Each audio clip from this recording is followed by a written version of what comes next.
Good morning po mga paps and moms. Ngayon po ay gagawa tayo ng homemade banana ketchup. Tara!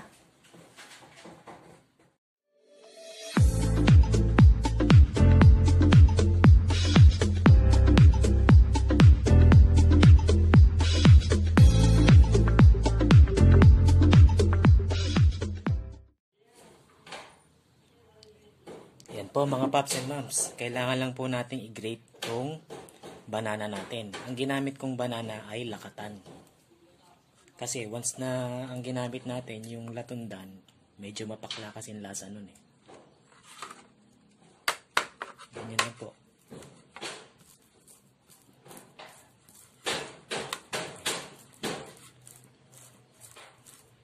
I-grate lang natin siya.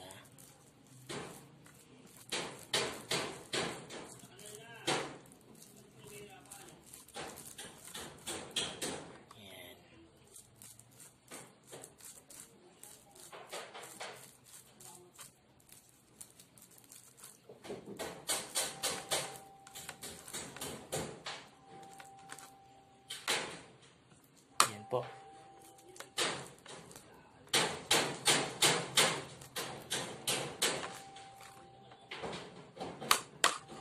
Then after po nito, pakukuluan na natin siya.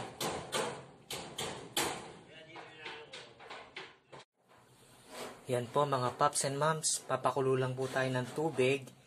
Then binabara natin ng atswete para pampapula ng ating gagawing banana ketchup. Antayin lang natin siyang kumulo.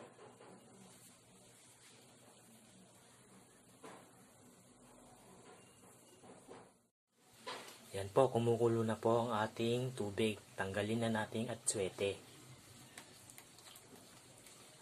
Yan.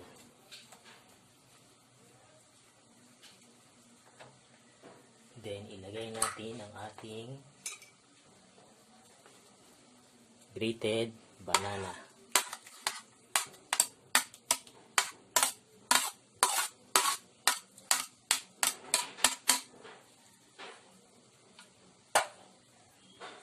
Yan. Dahil lang nating ma-dissolve ang ating banana.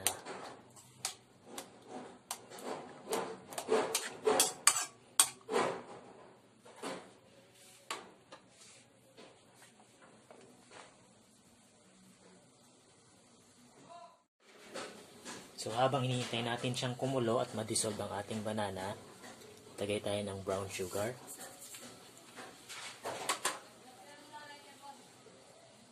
Yan suka. Itong suka ko, timplado na to. May toyo, may patis, paminta.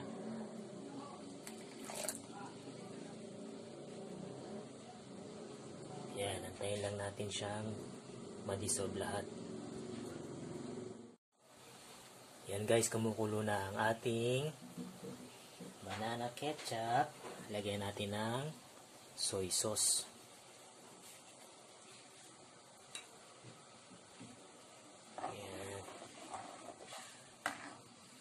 Then, habang kumukulo siya, lagay na natin ang ating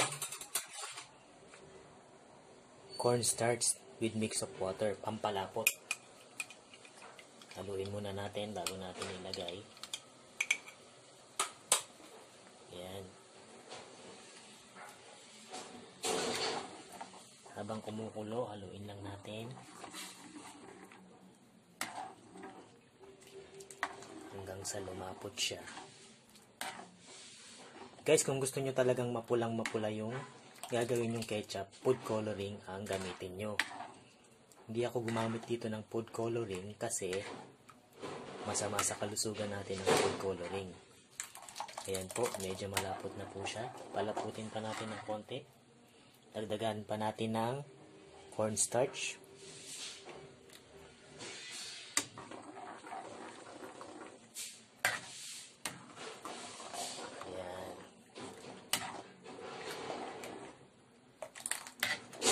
Okay na siya.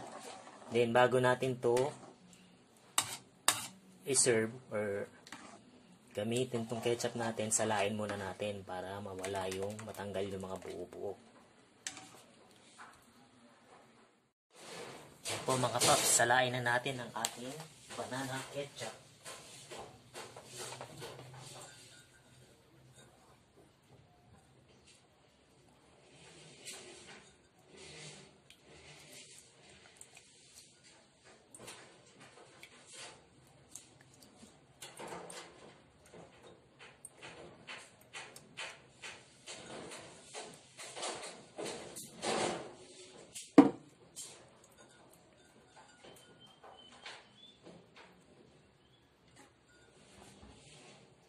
Po siya.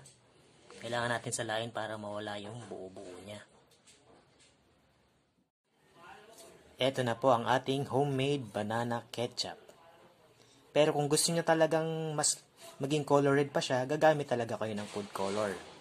Pero kung ako sa inyo, advice ko sa inyo, wag na kasi ang food coloring hindi siya healthy sa katawan natin. Ano pang hinihintay nyo guys? Gamitin na natin tong ketchup natin.